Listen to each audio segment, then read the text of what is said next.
Assalamualaikum warahmatullahi wabarakatuh. Kami dari kelompok 2 ingin membuat tugas video agama berkaitan tentang wawancara kurban dan akikah. Sebelumnya kami akan memperkenalkan diri kami dulu. Nama saya Muhammad Ivan Kusuma. Nama saya Hamid Gafar. Nama saya Pravi Tesma Putri. Nama saya Brina Maharani Putih. Kami akan mewawancarai tentang narasumber yaitu Pak Ustadz Hamid Muslim. Waalaikumsalam warahmatullahi wabarakatuh. Saya di sini izin bertanya untuk ciri-ciri hewan kurban yang layak disembelih seperti apa ya Pak? Ciri-cirinya boleh disebutkan Pak? Namanya sama saya sama Hamid juga, cuma saya ada Hamid Muslim ya. Bukan saya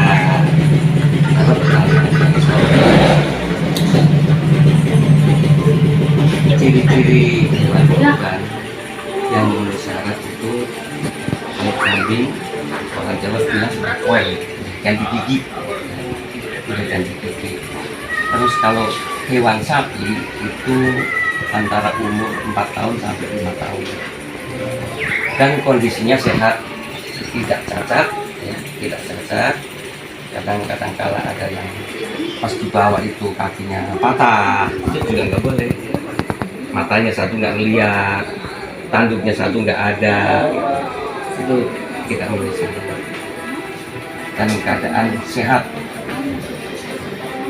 Saya bertanya ketentuan usia hewan kurban yang sudah bisa dikorbankan usianya berapa ya Pak? Mohon dijawab. Kalau sapi tadi itu selalu 4 sampai 5 tahun. Kalau kambing atau domba itu yang sudah ganti gigi. Kalau orang Jawa bilang well gitu ya, itu udah memenuhi syarat dan sehat, tidak cacat. Itu aja. Terima kasih Pak.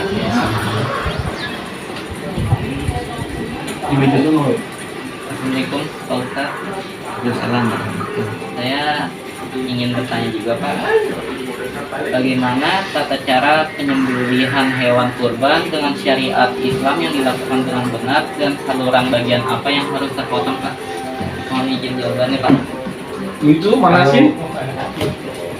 Motong hewan kurban yang syariat Islam, yang pasti Islam ya, nggak ada di luar Islam kamu motong hewan kurban itu dengan cara kita yang pertama kita dengan mengajar basmalah dan takbir ya kita lakukan.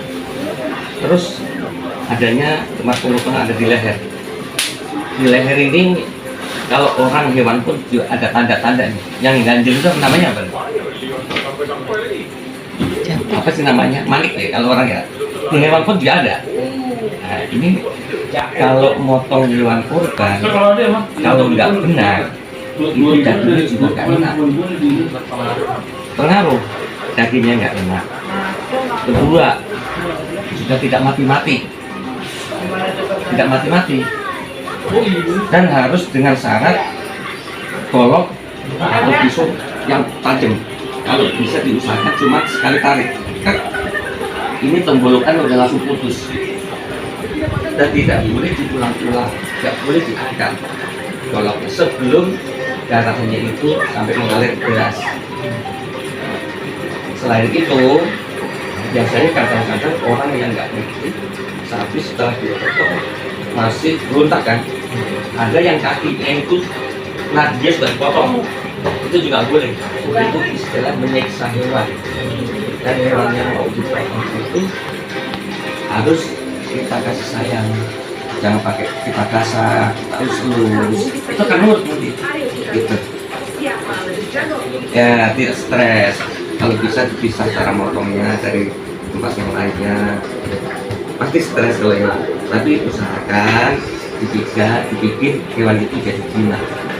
Itu syarat-syarat motong hewan kurban itu. Kalau digunakan sini harus pas. Kalau terlalu naik nanti nggak mati-mati, terlalu di bawah juga nggak mati-mati. Dan rasa dagingnya juga nggak enak. Ya. Dan tidak boleh disiksa. Biar mati dengan sendirinya setelah dipotong. Gitu. Iya, harus terpotong ya. Kan kolot tidak boleh diangkat sampai berkali-kali di ini, nggak boleh. Sekali-kali kan. Iya, nyiksa itu namanya. Begitu kurang lebih.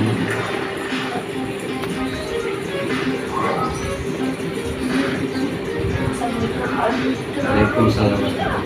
Saya Pakista, saya mau tanya faktor apa yang mempengaruhi kualitas daging kurban yang dihasilkan menjadi tidak baik ya? Mohon jawabannya. Nah, jawabannya hampir sama aja. Jadi daging kurban yang rasanya nggak enak ya, biasanya ada kan kita beli daging di pasar pun ada yang kalau kambing terutama yang bisa dirasakan benar. Ada yang baunya baunya nggak enak, apa sih namanya? Hangus ya. Pengus orang dibilang pengus. Itu salah motong. Sebenarnya semua hewan itu dagingnya enak, asal bisa motongnya gitu. Bisa motong, harus pas di tenggorokannya itu. Tidak boleh ke bawah, tidak boleh lebih ke atas, harus pas. Dan posisi motong itu mempengaruhi dari rasa daging. Itu. Alhamdulillah saya udah berapa kali motong di masjid itu sapi sampai 7, 8, kambing 24 sampai saat ini belum ada yang beli. Bahkan ada yang lapor bisa daging enak ya, beda sama daging tempat yang lain. Ya saya juga nggak tahu. Tapi saya sudah berusaha semaksimal mungkin dengan cara syariat Islam, dengan cara itu. Saya ingin bertanyakan tambahan pertanyaan. Ini berkaitan tentang akikah, Pak. Jadi apa dampak anak yang tidak diakikahi ya, Pak? Apa dampaknya ya, Pak? Tidak diakikahi anak. Akikah itu intinya kan sebenarnya sunnah ya. Kalau memang orang tua ini ada hubungan dengan orang tua kan. Kalau orang tua ekonominya belum ada, ya tidak bisa dipaksakan. Tapi ya nanti kalau dipaksakan dan kasihan orang tua menjadi berat. Nah, kalau memang ada juga nggak masalah. Tapi kalau nggak ada, nanti suatu saat orang tua ada rezeki bisa dipakai. Kalau memang nggak ada ya, tapi kalau ada ya kenapa enggak? Dan juga nggak ada apa namanya pengaruh ke anaknya juga nggak ada. Tapi intinya kalau memang ada kenapa enggak? Kalau laki-laki 2 ekor, kalau perempuan 1 ekor. Ya. Terima kasih, Pak, atas jawabannya. Sekian dari kelompok kami. Wassalamualaikum warahmatullahi wabarakatuh.